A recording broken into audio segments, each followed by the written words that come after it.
Hello everyone, I'm Monica Dogra. Thank you so much for having me.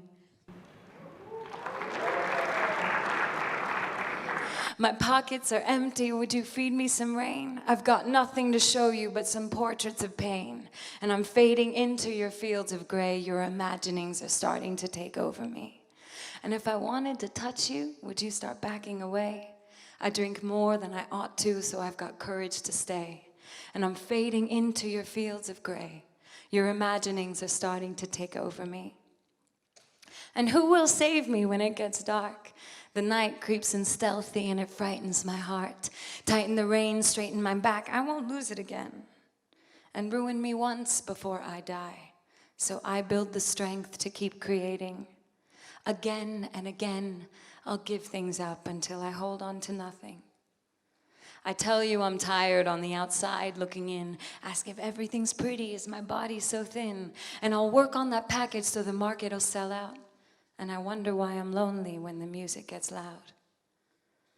So let your guts spill out, baby. Let truth divide from the crowd. I'm that child forgotten, still I'll be singing out loud that the crazy I see is my only belief, and insanity's religion that I never will leave.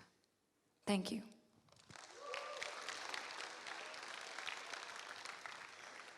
I was never a pretty girl.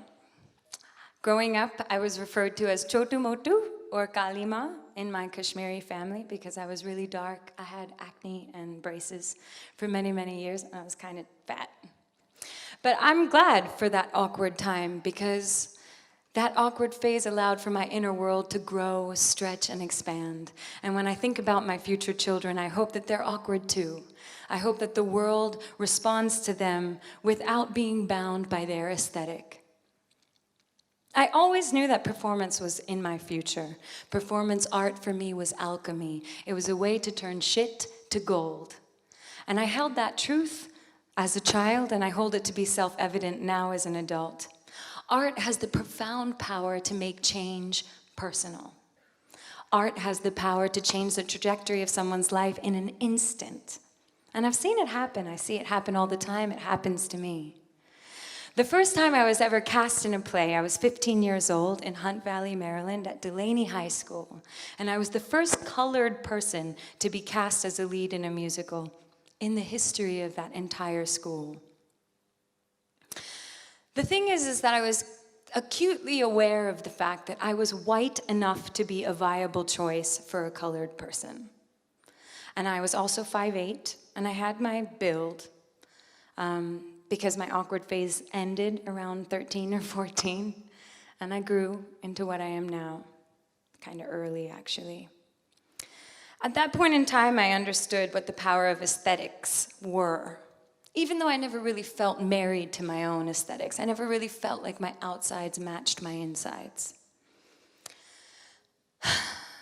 I moved to India when I was 23. I moved penniless, jobless, agendaless. I had no friends, no family, crashed on people's couches. Generally, I would sing for anyone who would listen, and I would pray that that was enough to pay for my food. My first job, I hosted a karaoke night at a place called Soul Fry in Bandra, Bombay. I don't know if any of you are from Bombay. And the first professional job I had was I posed on the cover of a music CD for Valentine's Day. And I remember exactly what they made me wear. A tiny little denim skirt, a push-up bra, and a little red tank top. But I was okay with it because they cut off my head. I knew that my identity would not show on the cover. See, when I first moved to Bombay, the plethora of jobs that came my way were to VJ, to model, or to dance in the odd item song. All things that I knew I was ready to reject, no matter how much money they would have offered me. And the reason for that was that I really wanted to root myself in a certain kind of identity. I didn't want to marry myself to my body. I didn't want to make a career out of something that could not age, that could not change, and that had no voice. I've always viewed myself as an intellect, but after years of being sized up, hit on, spoken about as if all I am is my aesthetic, I realized that sometimes my body might be my ticket. And I started to develop a relationship with that notion. The only thing that I knew I needed to do was I needed to make sure that I danced through that entire journey with consciousness, awareness, and I needed to make sure that I never lost my voice. I said no to most opportunities that came my way. I say that with hardcore quotes in the air because I don't really see them as opportunities. I saw them as limits.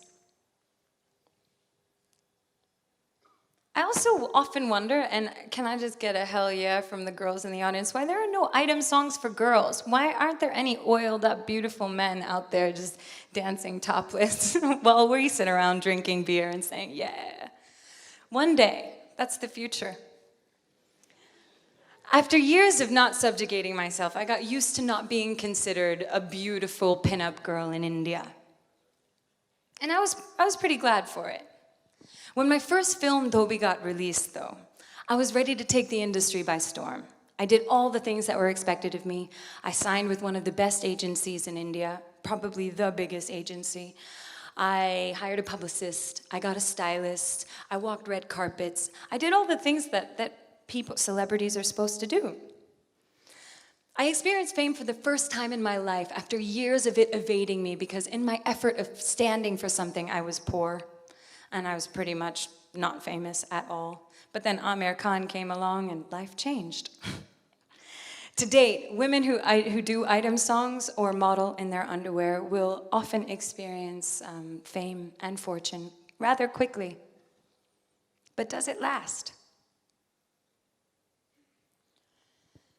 I took a rickshaw to the very first award show that I was invited to. I was nominated as Best Newcomer. I took a rickshaw in my gown with my hair done, and I stepped out of onto the red carpet looking disheveled and sweaty as hell. And I knew that everybody was like, who the hell is this girl? She does not belong here. But I've gotten used to also not fitting in. I just want to point out that it's not that I'm anti-feminine sexuality. I'm not anti-women being deemed sexual creatures. I'm not anti-beauty. But for some reason, I find that in India, beauty and intellect are two things amongst women that are mutually exclusive. And I don't think that's okay.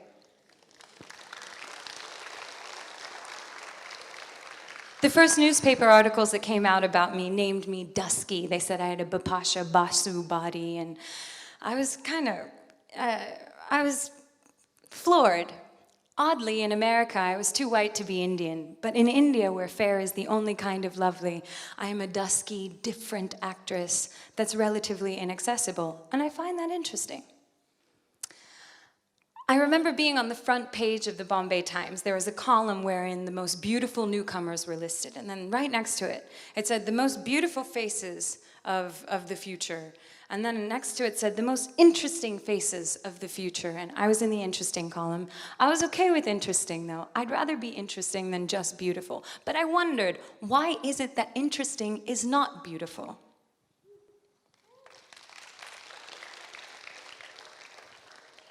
Then, the next year, because of my awesome publicist, I was on the cover of quite a few magazines.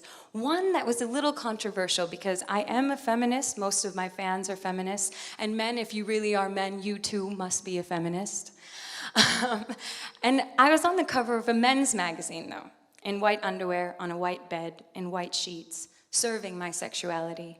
And it was a dichotomous experience for me because I knew, A, that my fans would be like, why the hell is Monica doing this? And I also felt like, is it okay that I'm doing this? And I still wonder about that. But that started my conversation with myself about when does objectification end? And I think, and this is a hypothesis, not a conclusion, but I feel like objectification ends when sexuality is served with ownership and agency, because that is when subjugation dies.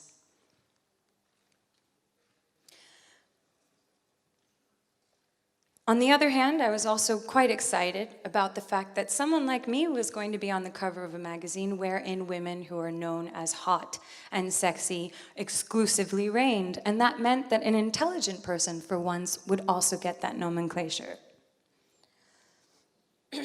Beauty can be coupled with sustenance. It is possible. But on the cover of that magazine, the heading read, "The Princess of Geek." Now, before I did this talk, I decided to Google what geek is, because for me, I'm down with geek. I'm happy to be a geek any day of the week. But the Webster definition of geek is a person who is socially inept or unfashionable. And every time someone who is different or unique or who has identity in beauty is on the cover of a magazine, more often than not, you'll see them labeled as geek, the queen of geek, the thinking man's sex symbol, implying that somehow those who are sex symbols cannot be intelligent. Isn't that strange?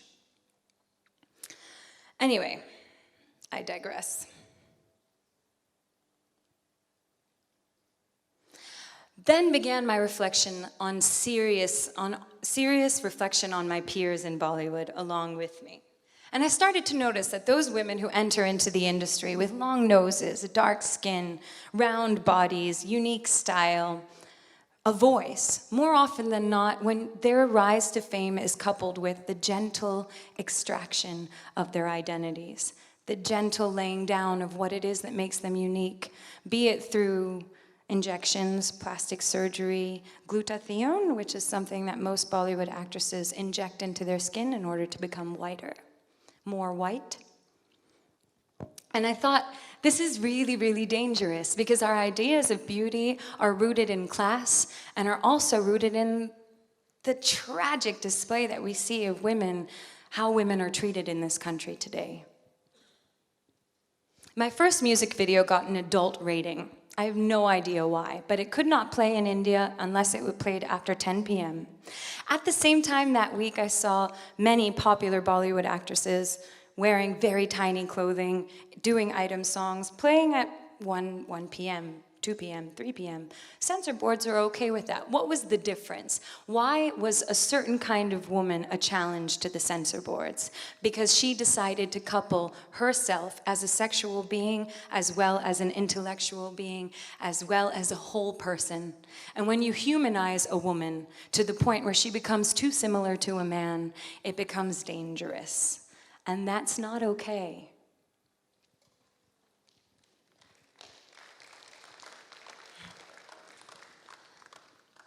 Anyway, objectification is acceptable.